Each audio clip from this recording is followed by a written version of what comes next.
Aussi rude que l'hiver, par Quentin Clément. Résumé de la situation. Alors que son peuple souffre de famine, Dalos, le roi Goëth a décidé contre l'opinion de Tilga, le druide de son clan, de mener une armée piller les réserves du clan Indus. Arella est une jeune guerrière entraînée par Yuvnad, le champion du clan Indus. Elle et Argor, un jeune guerrier Goëth, étaient amants depuis quelques années. Les Goëths sont finalement arrivés à la capitale Indus pour la piller. Mieux préparés que prévu, ils ont réussi à passer les défenses de la ville et ont remporté la victoire lorsque Dalos a tué Glorger, le roi des Indus. Malheureusement, lors de la bataille, Arella a tué le père d'Argor devant lui. Ce dernier, fou de rage, a juré à la jeune fille de la tuer lorsqu'il se reverrait sur un champ de bataille. Kiliam, un ancien guerrier du clan Vidial, conquis il y a 15 ans par les Kriagos, a été rejeté par son épouse après avoir laissé leur unique fils mourir dans un duel d'honneur. Il est donc parti vers le nord sur les terres qui l'ont vu grandir, voir s'il avait encore un foyer. Il y a retrouvé un vieil ami, Kaïdar, et a pu voir à quel point les Kriagos traitaient mal son peuple. Après sa victoire contre un guerrier Kriagos, Draxar, le chef de la ville, fut contraint par les lois et le druide Ergard de laisser Kiliam récupérer son ancienne maison. Ogdur le marteau, un brigand dont la bande souffrait de la faim depuis plusieurs jours, a fini par commettre l'irréparable en assassinant un druide. Rejeté par les siens qui le croient maudit suite à cet acte, il est parti, seul, sur les routes enneigées. Depuis ce meurtre, il rêve chaque nuit de massacres et de cannibalisme, et est victime d'hallucinations durant lesquelles une ombre le surveille. Vodiar, le fils d'Almus, roi du clan Mineros, cherche à rejoindre un ordre de mercenaires nommé les Fianna, persuadés qu'ils agissent en secret pour le bien des terres de l'Arc. Il a fini par rencontrer un groupe et, après une altercation avec un guerrier du nom de Drake, a demandé à les rejoindre. Assar, le chef du groupe, a accepté de lui donner sa chance et lui a donné rendez-vous pour passer une épreuve. Almus, roi du clan Mineros et Adania, championne qui a succédé à Vodiar, ont décidé d'attaquer le village de Teliur, vassal de leurs rivaux Kriagos, contre les conseils du druide Greygun. Alors qu'ils se dirigent vers le lieu de l'attaque, ils ignorent que Kolgar, le roi Kriagos et son champion Farkas y ont placé le gros de leur force, en prévision du pillage d'un autre clan. Partie 7. 24e nuit du mois du Bouleau, territoire Lagos. À nouveau cette même vision, le feu, le sang, les hurlements, les massacres et cette faim. Cette faim. Ogdur avait compris qu'il était dans un rêve. Il le faisait si souvent qu'il s'y était habitué. Ce village en flammes, ses morts et les ombres tout autour de lui qui faisaient cette étrange danse rituelle, il savait que rien de tout ça n'était réel. Mais la faim, elle n'avait rien à voir avec son rêve, elle était bien là. 2 jours étaient passés depuis qu'il avait quitté la capitale Karsti. 2 jours, et il n'avait rien mangé. Pas de fruits dans les arbres, pas de gibier à chasser, pas de racines à déterrer. Même les tavernes qu'il trouvait n'avaient plus rien à lui servir. Si tu me tues, tu seras maudit des dieux, tu passeras le reste de ta misérable vie à souffrir. Tu connaîtras la faim et la peur comme jamais tu ne pourrais l'imaginer, et jamais tu ne pourras t'en échapper. Tu deviendras un être abject, rejeté des hommes et des bêtes, même les dieux t'abandonneront. Crois-moi, je te ferai envier la mort. Les paroles du druide qu'il avait tué prenaient tout leur sens aujourd'hui. La nature elle-même lui refusait le droit de se nourrir. Les premières fois, ces visions l'avaient mis mal à l'aise. Aujourd'hui, elle le laissait presque indifférent. 2 hommes lui amenèrent une femme. Elle était belle, blonde, le visage fin, son armure de cuir déchirée laissant apparaître certaines de ses formes. Elle se débattait, mais les 2 guerriers étaient plus forts et la retenaient. Ogdur les reconnaissait. Lik et Aldor, ses compagnons à l'époque où il suivait Tanor et ses brigands. Il les avait quittés depuis moins d'1 semaine. Pourtant, cette époque semblait être une autre vie. Elle l'était d'ailleurs, car il était mort avec le druide. Il s'approcha de la femme. Elle se débattait de plus en plus. Elle hurlait, terrorisée. Ses yeux étaient pourtant ceux d'une femme dure, une femme qui avait vécu des atrocités. Si belle dans un monde de guerriers, elle avait dû être violée plus d'1 fois. C'était pas ça qui lui faisait peur. Mourir ne devait pas non plus être la raison de son effroi, c'était une guerrière. De toute façon, le sort qu'il lui réservait n'était ni le viol, ni la mort. Elle le savait, et c'était ça qui la terrifiait. Il avait faim, tellement faim. Il empoigna la femme et plongea ses dents dans sa chair. Le sang gicla, s'écoulant dans sa barbe alors que la guerrière hurlait. Lik et Aldor sourirent et firent de même. La femme chancela et s'écroula au sol, couchée sur le dos, Couchée sur le dos, elle hurlait d'autant de terreur que de douleur et tentait de se débattre, mais la force des 3 brutes l'empêchait de bouger alors qu'il la dévorait vivante. Les 2 hommes qui l'avaient attrapée lui rongeaient les bras jusqu'à l'os alors qu'Ogdur lui retirait les organes vitaux pour s'en repaître. Bientôt, les hurlements cessèrent et ils purent manger tranquillement. Ogdur lui arracha les côtes. Ces hommes pouvaient se régaler avec la chair de la peau, mais le cœur, lui, était réservé à leur chef. Le marteau sortit le plus vital des organes du corps de sa victime et le porta à ses lèvres. Le goût du sang noyait sa bouche et le liquide chaud descendit le long de sa gorge. Autour de lui, les ombres dansaient de plus en plus frénétiquement. Elles étaient comme folles, tout s'accélérait. Il mordit encore et encore, arrachant des morceaux de cœur qu'il avalait sans même les mâcher, alors qu'autour de lui, la horde qu'il commandait se nourrissait des hommes, des femmes et des enfants vaincus. Il sentait la vie de sa proie passer en lui. La nature elle-même lui avait refusé le droit de se nourrir. Il le faisait donc d'une manière contre nature. Il était à présent rassasié et les ombres étaient satisfaites. Il s'éveilla soudain, au bord d'une route, seul dans la neige alors que le jour n'était pas encore levé. La faim était toujours là.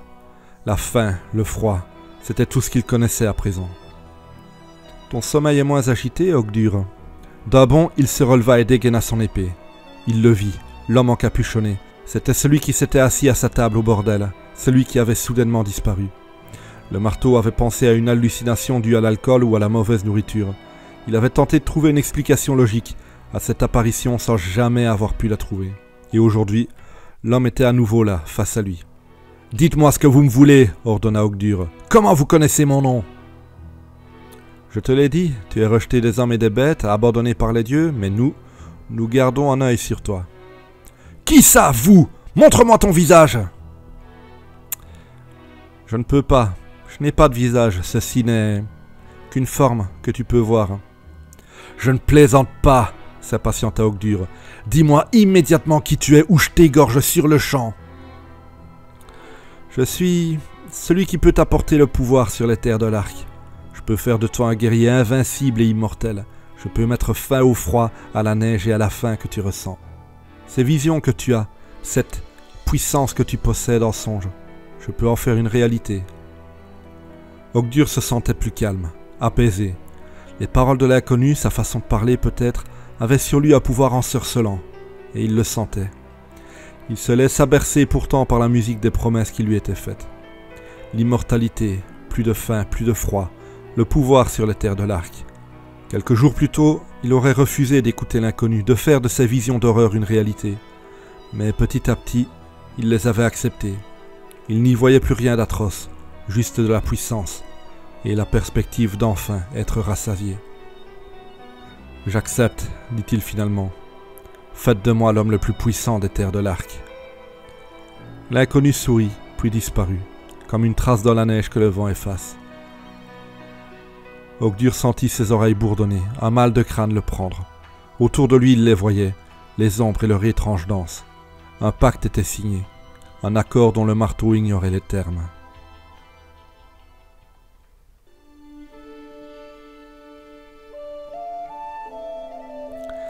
La même nuit, près de la capitale Indus.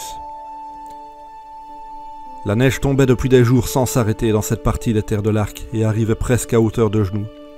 Il était difficile pour l'armée de marcher dans ces terribles conditions, mais le plus dur était de faire avancer les chariots remplis de la nourriture volée aux Indus. Les Goëtes avaient mené une bataille difficile et éreintante cet après-midi. Et ensuite, sans repos, ils avaient dû partir et pousser ces charrettes sur les routes enneigées. La difficulté de l'ouvrage réchauffait leur corps, mais l'air gelé qui pénétrait dans leurs poumons les brûlait de l'intérieur à chaque respiration. Ils se relayaient, poussant et tirant à tour de rôle. Seul Dalos, leur roi, avait refusé d'être remplacé et avait travaillé sans s'arrêter. Durant la marche vers la capitale Indus, beaucoup avaient douté de lui. Il avait été dur, très dur avec ses guerriers. Certains avaient même imaginé l'égorger dans son sommeil. Mais aujourd'hui, ils avaient vaincu, récupéré assez de vivres pour que leur peuple tienne tout l'hiver, et le roi de leurs plus grands rivaux était mort par l'épée de Dalos. Il ne faisait à présent plus aucun doute dans l'esprit de quiconque qu'il était le plus grand chef que les Goëtes aient jamais eu. Un jour, dans quelques générations, on parlerait de ses exploits dans les légendes que l'on conterait aux enfants. Il finit pourtant par cesser la marche, à bout de souffle et de force. « Arrêtons-nous ici » ordonna-t-il. Aussitôt, Ceux qui l'avaient entendu répétèrent ses ordres en criant afin que tout se fasse de même. Les hommes qui poussaient les chariots s'arrêtèrent pour reposer leurs muscles mis à rude contribution, tandis que les autres commencèrent à dresser le campement. Quelques sentinelles parcouraient les alentours en cas d'attaque des Indus, mais il ne semblait y avoir aucun danger à l'horizon. « Yurgad, il y a du mouvement !» Le champion Indus fit signe à ses guerriers d'arrêter la marche et observa le lieu d'où les hommes approchaient. Il reconnut vite Loy et Adri. « Tout va bien, ce sont nos éclaireurs. » Personne ne savait exactement quel plan il avait en tête. Il avait ordonné de suivre les Goëts à bonne distance et avait envoyé 2 hommes en avant pour qu'ils le préviennent du lieu où ils avaient monté leur campement. Jusque-là, tout allait bien, mais personne ne comprenait pourquoi il avait fait emporter les réserves d'eau et des planches de bois.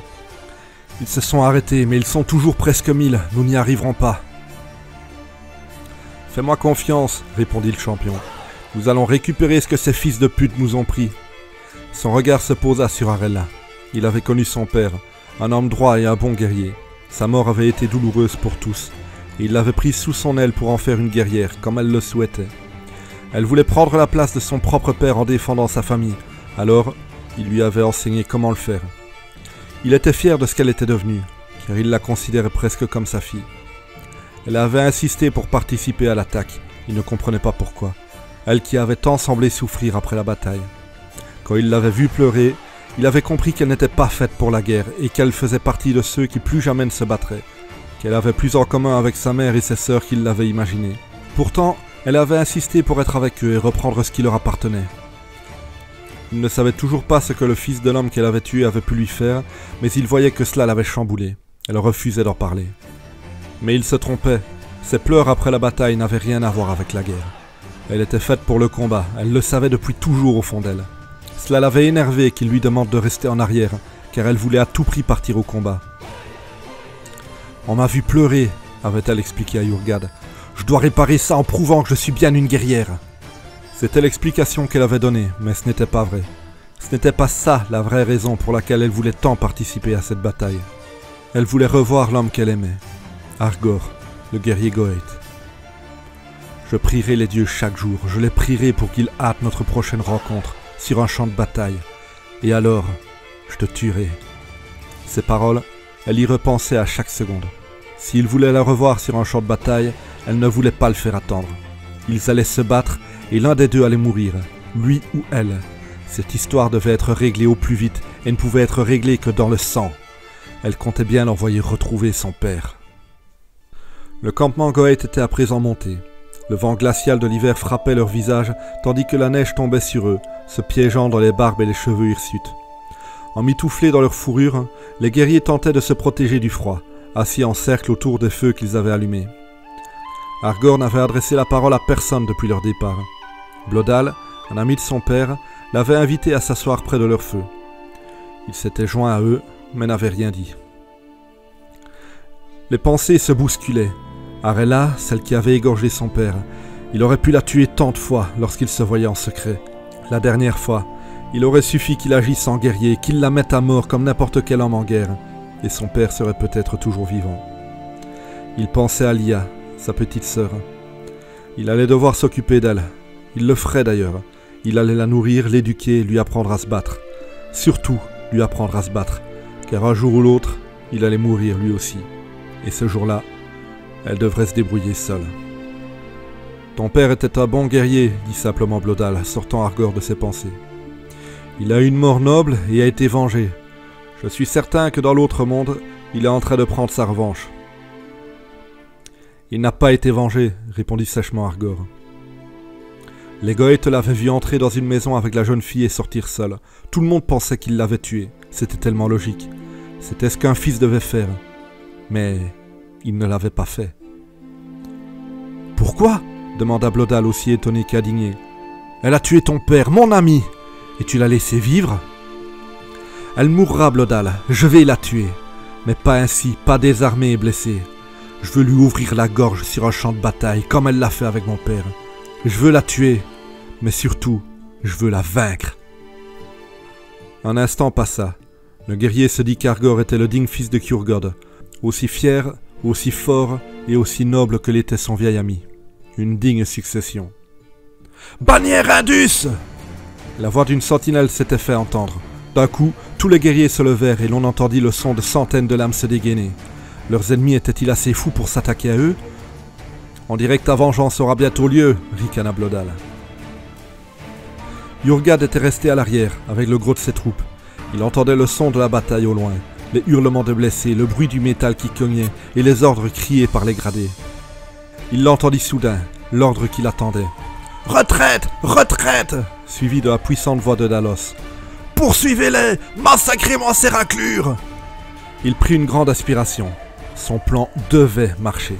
« Archers, préparez-vous !» Placés sur la route, lui et ses guerriers attendaient de voir leurs alliés revenir face à eux. Le bruit de la fuite, des hommes qui accourent, de ceux que l'on attrapait et qu'on entendait hurler lorsque s'abattait le fer de leurs ennemis, était de plus en plus proche. Et ils les virent soudain, ces fouillards qui avançaient face à eux. Arrivés à un repère laissé avant l'attaque, ils quittèrent la route, laissant Jurgad et les autres voir les goëttes qui avançaient. « Peu importe si c'est une embuscade !» ordonna Dalos. « Chargez !» Ainsi la course des goëttes ne s'arrêta pas, jusqu'à ce qu'ils passent le repère que les Indus avaient soigneusement évité. La première ligne s'écroula au sol, tombant à terre, alors que la seconde trébuchait sur eux. « Archers, tirez !» Et les Indus décochèrent une volée qui s'abattit sur l'armée de Dalos. Jurgad observait le spectacle de ses ennemis tombés, fiers de lui. Les goëttes étaient coincés, ne pouvant plus avancer pour combattre au corps à corps, ils ne pouvaient qu'attendre la mort offerte par les archers. Jurgad avait ordonné d'apporter l'eau et des planches de bois. Les planches, couchées sur le sol, avaient été recouvertes d'eau. Le froid de l'hiver avait mis un certain temps pour faire prendre le givre, mais avait finalement rendu le sol tellement glissant que toute l'armée goëtte s'effondra, devenue une cible facile pour les tireurs. Une nouvelle salve fut tirée, des centaines de flèches s'abattirent une nouvelle fois sur les guerriers venus piller les Indus. Ils furent nombreux à mourir, ceux qui étaient venus prendre ce qui ne leur appartenait pas, des pères de famille pour la plupart. Les archers tiraient à volonté, réduisant à chaque fois le nombre de leurs ennemis. Dalos se releva de sa chute. Déjà des centaines de ses guerriers étaient morts. À sa gauche, un homme reçut une flèche dans la gorge et tomba dans un gémissement rauque en crachant du sang. La bataille était perdue. « Retraite !» Cette fois, c'était lui qui donnait cet ordre. Son armée tourna les talons, mais l'embuscade se referma sur eux alors que les guerriers indus arrivèrent en hurlant dans leur dos, les empêchant de fuir. Le corps à corps éclata. Les goëttes tentaient d'avancer, bloqués par leurs adversaires, alors que derrière eux, les archers visaient leur dos. Chaque seconde voyait des dizaines de braves tomber sous les flèches et les épées indus. Forçant le passage, les féroces goëttes rendaient coup pour coup, frappaient, tranchaient, écrasaient leurs adversaires au corps à corps. L'épée à la main, ils restaient les plus forts et beaucoup d'indus tombaient sous leurs armes. Mais les groupes à l'arrière étaient toujours criblés des flèches que les archers décochaient encore et encore. Les goëttes reprirent une formation de guerre. L'effet de surprise de leurs adversaires n'avait pas duré longtemps et ils s'étaient très vite réorganisés. De la mêlée s'élevaient des hurlements de rage. Les puissants combattants de Dalos revêtant l'apparence la plus dure et la plus effroyable que des guerriers pouvaient avoir, s'écorchant eux-mêmes, montrant leurs dents et leurs yeux qui renvoyaient un regard qui n'était plus que bestialité. Leur but n'était pas de vaincre, mais de survivre, et pour cela, il fallait faire peur, faire fuir les Indus qui leur bloquaient le passage et les empêchaient de s'éloigner des archers. Argor frappait encore et encore, punissant les adversaires qui tentaient de lui bloquer la route. Son visage était couvert du sang des braves qu'il avait déjà tués. Il enfonça sa lame dans les entrailles de guerrier, plongeant ce regard dans celui de sa victime qui rendait son dernier râle, lorsqu'il entendit le cri de guerre d'une femme, une voix qu'il connaissait bien. Il la vit alors, et elle aussi venait de tuer un homme. « Arrête-la !» L'appel attira l'attention de la jeune femme. Elle le vit s'avancer vers elle, l'épée à la main, un regard rempli de haine, le sang de son peuple recouvrant le visage qu'elle avait autrefois aimé. Il était devenu un cauchemar qui marchait dans sa direction dans l'intention de la tuer. Elle retira son épée du corps de celui qu'elle venait de vaincre et avança sur Argor. Ils arrivèrent à portée l'un de l'autre et Arel la frappa la première. Malgré leurs pertes, petit à petit, les goëttes faisaient reculer leurs ennemis. Bientôt, ils seraient plus nombreux dans la mêlée que les Indus qui seraient forcés de fuir. Les guerriers se battaient dans la neige devenue rouge, au milieu des corps mutilés des morts et des mourants. Dalos, en première ligne, devant son armée, hurlait des ordres et des encouragements à ses hommes en faisant pleuvoir la mort sur ses adversaires. Il avait tué Glorger, le roi, mais aucun Indus n'osait lui faire face, tant ce guerrier était impressionnant et semblait invincible. Argor frappait Arella avec toute la force et la fureur qu'il ressentait. Il avait face à lui la femme qu'il avait aimée et qu'il avait trahie, celle qui avait égorgé son père devant ses yeux. De tout son cœur, il la haïssait et souhaitait la voir mourir sous sa lame. Mais la jeune fille était rapide et parvenait à parer et esquiver la plupart de ses attaques. Sans qu'il s'y attende, alors qu'elle venait de dévier un coup dirigé vers sa nuque, elle perçut une ouverture et frappa. La lame percuta la hanche d'Argor, tranchant sa chair au passage. L'homme gémit de douleur et recula. Il porta une main à sa plaie. « Espèce de garce !» ragea-t-il. « Tu penses vraiment que tu vas me vaincre ?»« J'ai bien vaincu ton père, » répondit-elle. « Je l'ai égorgé quand je vais le faire avec toi, et comme je le ferai pour chaque foutu putain de membre de ta famille qui s'attaquera à mon clan. »« Petite pute, quand j'en aurai fini avec toi, j'irai voir tes sœurs !» hurla Argor en frappant une nouvelle fois. Arella part à l'attaque, mais le choc la força à reculer. Son adversaire frappa à nouveau. Elle esquiva et tenta de le contourner alors qu'il la suivait du regard, restant toujours face à elle. Il tenait toujours sa plaie. Visiblement la douleur réduisait sa mobilité, mais il était toujours le plus fort. Elle avança rapidement et leva son arme comme pour frapper de revers. Argor releva sa lame pour parer, mais Arella feinta et revint pour frapper des stocks. La pointe de son épée allait plonger dans les entrailles du Goëth, mais il eut le réflexe de replacer son arme devant lui et de repousser celle de la jeune fille. De sa main libre, il lâcha sa plaie et vint attraper son ennemi à la gorge. Elle voulut frapper, mais cette fois Argor fut plus rapide, et il entailla d'un coup sec le poignet d'Arella qui relâcha son épée. D'un coup de pied, il la balaya dans la neige. Elle tomba sur le dos alors que son adversaire la suivit dans sa chute pour se retrouver au-dessus d'elle, sa lame pointée sur le cœur de sa prochaine victime. Il la regardait dans les yeux, le regard brûlant de haine. Il voulait qu'elle se soumette, qu'elle baisse la tête, qu'elle ait une mort indigne, mais elle se refusait à lui faire un tel plaisir. « Vas-y, dit-elle. Vas-y, tue-moi, qu'est-ce que tu attends ?» Il releva sa lame et la plaça sous la gorge d'Arella. Il voulait l'égorger comme elle l'avait égorgé son père. Le long des joues de la jeune fille se mirent à couler des larmes, mais elle ne baissait pas les yeux. L'instant parut une éternité. Autour d'eux, les combats faisaient rage, et les Goëth reprenaient l'avantage. On entendit alors la voix de Dalos hurler à ses hommes de partir. Ils avaient percé la ligne des Indus, et pouvaient retourner au campement, récupérer les chariots et continuer leur fuite. C'était le moment ou jamais. La dernière possibilité pour Argor de venger son père avant peut-être des mois, des années. Son arme était toujours contre la gorge d'Arella, mais il ne pouvait se résoudre à la tuer. Il le voulait sincèrement. Mais il n'y arrivait pas, il n'en était pas capable. Son corps n'obéissait pas, refusant de mettre fin au jour de celle qu'il avait tant aimé. Les deux anciens amants se regardèrent ainsi, chacun soutenant le regard de l'autre, pleurant ensemble ce qu'ils avaient été et ce qu'ils étaient devenus. Ils étaient deux jeunes amoureux, et la guerre avait fait d'eux des ennemis mortels. Argor retira son épée lentement. Arella ne bougea pas. Elle le regarda se relever et se retourner pour rejoindre le reste de son armée. Il l'avait épargnée. À quelques mètres, il se retourna pour la regarder une dernière fois. Elle ne voyait plus de haine dans ses yeux, mais une infinie déception et du dégoût. Pas pour elle, non. Pour eux deux, ce qu'ils étaient devenus. Elle partageait ce sentiment. Les Indus se regroupèrent et prirent les Goëth en chasse. Dans la panique, Dalos avait ordonné de laisser la moitié des chariots au campement afin de pouvoir en déplacer moins, mais plus vite. Il n'avait aucune idée du nombre de ses hommes morts au combat, mais il voyait qu'ils n'étaient plus assez nombreux pour se déplacer avec toute leur prise. Il fallait donc en laisser là. Yurgad avait mené l'attaque. Il fit arrêter ses guerriers au campement Goëth, laissant les fouillards partir. Il avait mené son peuple à la victoire face aux Goëth, et avait récupéré les vivres qui permettraient à son clan de passer l'hiver. C'était pour lui l'heure de gloire que tous les grands guerriers souhaitaient connaître de leur vivant. Mais il aurait voulu voir Dalos mourir. Celui qui avait tué Glorgeur en avait réchappé. Un jour, Dalos, tu mourras par ma lame. J'en fais le serment.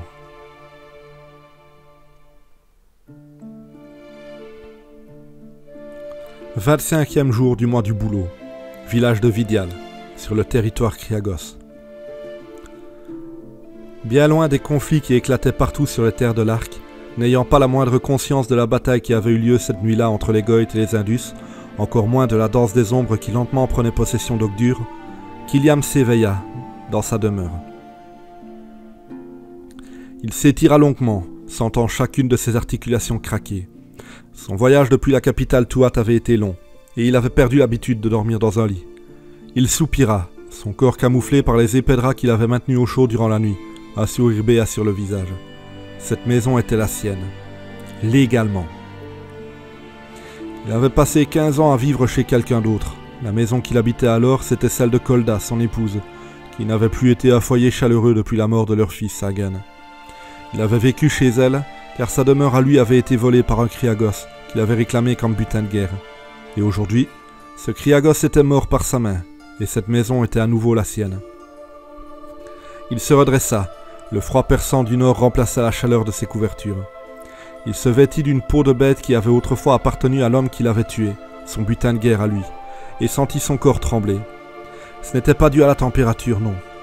Il n'avait pas bu une goutte d'alcool depuis la veille au matin, et son corps réclamait un peu d'un quelconque breuvage qui aurait pu lui fournir la dose à laquelle il avait été habitué. Mais sa décision était prise. Il devait à nouveau être un homme de valeur. Les dieux lui avaient donné une dernière chance. Il devait la saisir, ou mourir. L'alcool, c'était terminé. L'ivrogne était mort. Il sortit de sa modeste maison. Le village de Vidial était bien peu animé. La neige jonchait les rues et la petite place qu'il voyait était recouverte de son manteau blanc et froid. Ses pieds s'enfonçaient d'une dizaine de centimètres dans la neige qui s'écrasait sous ses pas. Il avança dans une direction prise au hasard. Il reconnaissait quelques visages, des gens qu'il avait connus étant jeune, mais qu'il aurait été incapable de nommer tant il avait été absent longtemps. Les hommes portant le saillon Kriagos le regardaient du coin de l'œil d'un air mauvais. Il avait tué l'un des leurs, et ce peuple n'était pas connu pour sa clémence. Un jour, il allait devoir se battre contre eux pour défendre sa vie. Peut-être aujourd'hui, peut-être demain. L'un d'eux allait décider de venger la mort de Rergaren. Kiliam ne savait pas quand, mais il était certain que ce jour allait arriver. L'attitude des Kriagos qu'il croisait était en contraste total avec celle des Vidial. On le saluait chaleureusement, on lui souriait. Il pensa d'abord que c'étaient des gens qu'il avait connus autrefois qu'il reconnaissait, mais même les plus jeunes semblaient admiratifs en le voyant marcher. Il comprit assez vite que son histoire avait fait le tour de la ville. Le Vidial qui s'était levé face à l'occupant et avait tué Rergaren, l'un de leurs meilleurs guerriers. Déjà, il était une légende. Aucun Vidial avant lui n'avait osé défier publiquement un Kriagos depuis 15 ans, où ceux qui en avaient eu l'audace étaient morts. Lui l'avait fait et en était sorti vivant. Il était déjà un héros qui marchait dans les rues simplement à la recherche d'un travail de charpentier. « Kiliam !» Il se retourna et vit Kaïdar, l'ami d'enfance qu'il avait retrouvé à la taverne la veille et qui lui avait déconseillé de défier Rergaren, accourir vers lui. « Tu es fou, range ça tout de suite !» Kiliam le regarda approcher sans bouger, perplexe. « Mais enfin, de quoi tu parles ?»« Ton épée, bordel, ton épée !» Il baissa les yeux sur la lame qui pendait à sa ceinture. « Mais qu'est-ce qu'elle a, mon épée ?»« Elle est là, c'est ça le problème !» Comprenant que son ami ne voyait pas de quoi il parlait, Kaïdar entreprit de lui expliquer la situation. « Seuls les Kriagos de souche ont le droit de porter une arme ici. Les Vidial ne peuvent pas. Si un garde t'attrape, tu risques ta main, au minimum. Je ne sais même pas comment ça se fait que tu sais toujours marcher. »« Tu plaisantes ?» s'étonna Kiliam. « J'en ai l'air ?» reprit durement son ami, qui retira sa cape pour la passer autour du nouveau venu afin de dissimuler l'arme. « Viens chez moi, continua-t-il. Je vais tout expliquer autour d'un repas. » Il le prit par le bras et le tira hâtivement, faisant sentir à Kiliam que le danger était bien réel à l'extérieur. La maison de son ami était assez proche. Ils passèrent en vitesse la porte d'entrée et l'autre proposa à l'invité de s'asseoir, ce qu'il fit sans se faire prier. L'habitation était humble. Il s'agissait, comme celle de Kiliam, d'une pièce unique. Visiblement, le Vidial y vivait seul. Décoré uniquement d'un lit, d'une table et de quelques ustensiles permettant de cuisiner, la seule chose qui démontrait que quelqu'un y vivait, c'était le feu allumé et le désordre. Les peaux de bêtes étaient laissées à l'abandon de façon totalement désordonnée et il émanait à chaque coin une odeur de crasse. « C'est quoi cette histoire ?» demanda Kiliam sans introduction. « Pourquoi les Kriagos nous interdisent de porter les armes ?»« Ils disent que nous ne sommes pas des hommes, » expliqua Kaïdar en s'approchant d'une peau de bête qu'il déplaça, dévoilant une petite jarre. « Et vu que nous ne sommes pas des hommes, nous n'avons pas besoin d'armes. » Il se releva et s'approcha, la cruche à la main, de son ami qui ricana. « Et pourtant, c'est bien un Vidial qui a tué un de leurs meilleurs guerriers hier. Je suis quoi si je suis pas un homme ?»« J'ai jamais dit qu'ils avaient raison, mais c'est parce que tu es un homme qu'ils pourraient bien te tuer comme un chien. » Il lui présenta la jarre. « Tu en veux ? C'est du vin, les dernières gouttes qu'il me reste. » Kiliam déglutit, ses mains tremblaient toujours. Il en avait une envie furieuse. Sa tête le faisait souffrir, si seulement l'alcool pouvait faire partir la douleur. « Tu as une épée, toi » demanda-t-il. « Non, mais je vois pas le rapport » répondit l'autre, perplexe. « Alors si tu n'as pas d'arme pour te défendre, ôte-moi immédiatement cette putain de jarre de la vue avant que je t'enfonce la mienne dans les tripes. Il avait dit non. C'était une première victoire. Kaïdar s'offusqua, mais ne dit rien. Il avait déjà vu des amoureux de la bouteille refuser de l'alcool de cette façon. Il savait ce que cela signifiait. Il ne lui en tiendrait pas rigueur. Il ne servit pas son invité, ne se servit pas non plus, et retourna ranger la jarre à l'abri du regard de son ami.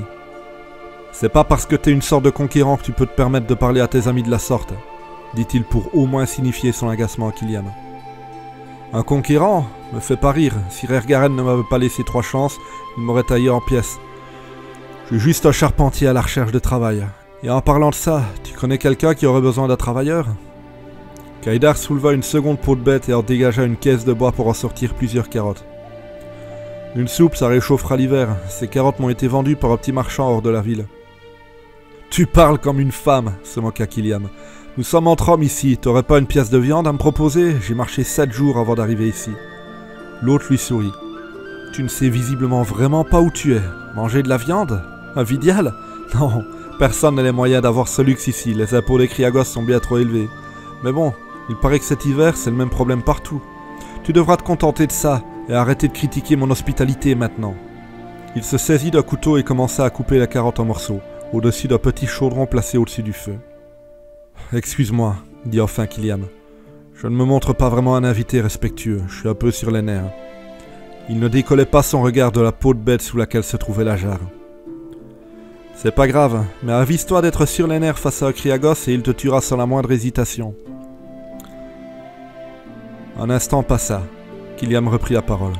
« Excuse-moi d'insister, mais tu n'as pas répondu à ma question. Tu connais des gens qui cherchent un charpentier ? J'ai quelques objets de valeur dans ma maison, j'ai trouvé un peu d'or qui appartenait à Rergaren, mais ça suffira pas, j'ai besoin de travail. » « Et le problème est le même, malheureusement, » répondit Kaïdar sans quitter son ouvrage des yeux. « Les Vidials sont pris à la gorge par les impôts, du travail de charpentier, des réparations à faire, des murs à construire, tu en trouveras des dizaines dans ce village. Mais des bourses pour te payer, beaucoup moins. Les seuls qui ont de l'argent sont les Kriagos, et je doute franchement que l'un d'eux accepte de t'engager. Tu ne vas pas me dire que les nôtres sont pauvres au point de ne pas pouvoir se payer les services d'un charpentier pour les réparations de leur maison. Eh bien, les toits fouillent, les murs se délabrent, les charpentes s'imbibent de neige.